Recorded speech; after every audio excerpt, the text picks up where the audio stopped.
Dear students, I hope all of you will be fit and fine and must be enjoying your online study. Today, let's discuss another poem, Once Upon a Time, written by Gabriel Okara. Gabriel Okara was born in 1921 in Nigeria. He shows a concern regarding what happens when the ancient culture of Africa is faced with the modern Western culture. In the poem, Once Upon a Time, we see its two aspects. First, how Western culture affected the native African way of life. Second, it also shows that innocence of childhood is lost when a child grows to an adult. So the poet gives a very beautiful comparison between adult's life and childhood. He laments over the modern world.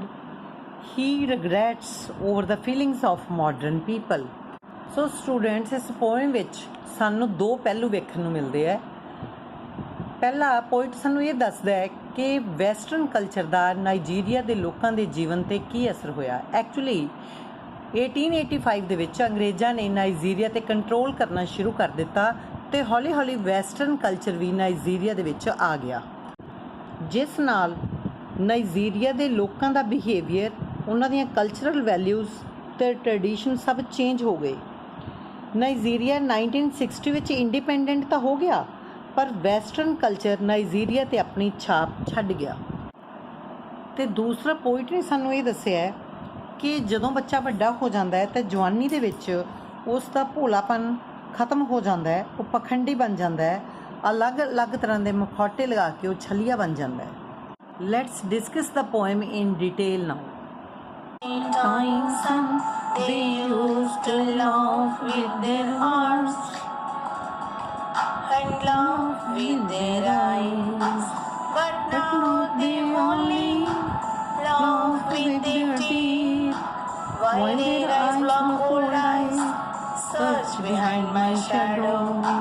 Dear students, ਜਦੋਂ poet ਇਹ ਕਹਿੰਦਾ ਹੈ ਕਿ once upon a time, ਤਾਂ ਇਸਦਾ ਮਤਲਬ ਇਹ ਹੈ ਕਿ ਉਹ ਪ੍ਰੈਜ਼ੈਂਟ ਅਤੇ ਪਾਸਟ ਦੇ ਵਿੱਚ ਲੋਕਾਂ ਦੇ ਬਿਹੇਵੀਅਰ ਦਾ ਕੰਪੈਰੀਜ਼ਨ ਕਰ ਰਿਹਾ ਹੈ।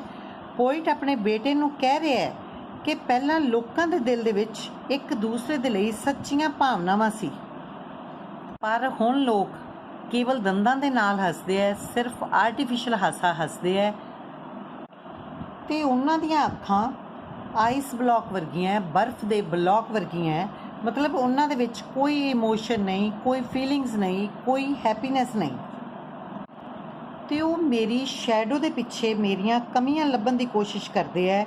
ਉਹ ਇਹ ਦੇਖਣ ਦੀ ਕੋਸ਼ਿਸ਼ ਕਰਦੇ ਹੈ ਕਿ ਇਨਸਾਨ ਦੇ ਨਾਲ ਦੋਸਤੀ ਕਰਕੇ ਮੈਨੂੰ ਕੋਈ ਫਾਇਦਾ ਹੋਏਗਾ ਜਾਂ ਨਹੀਂ ਹੋਏਗਾ।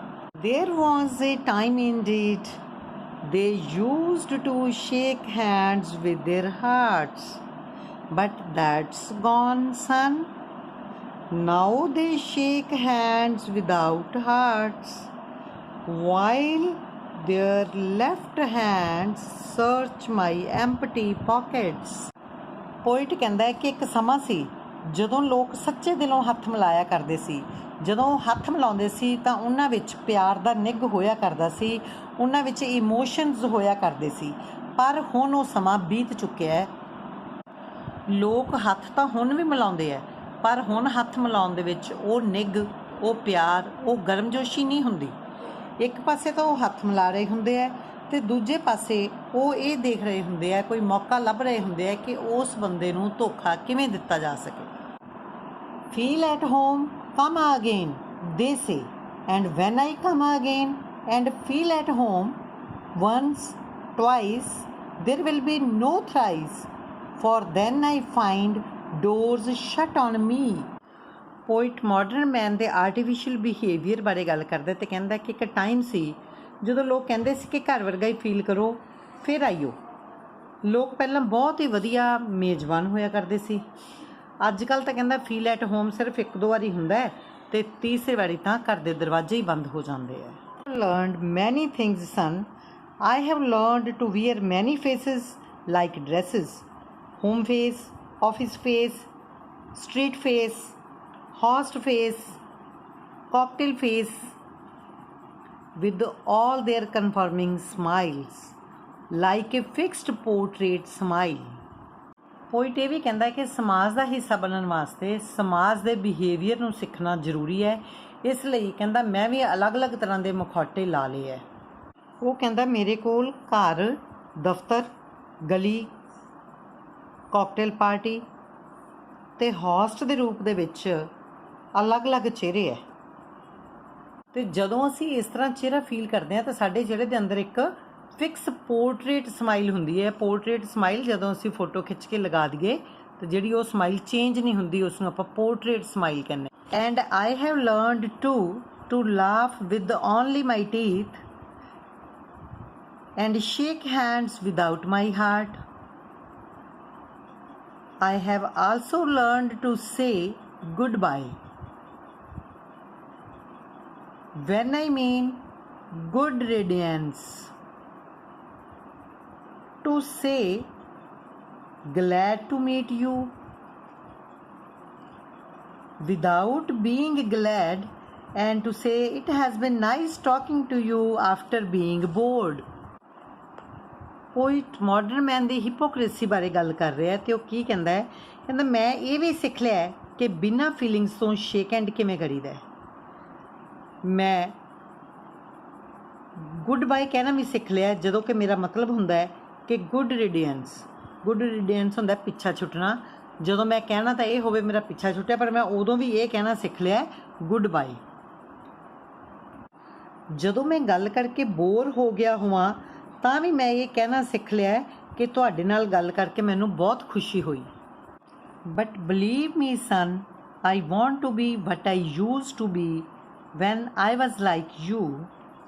I want to ਅਨਲਰਨ all these muting things.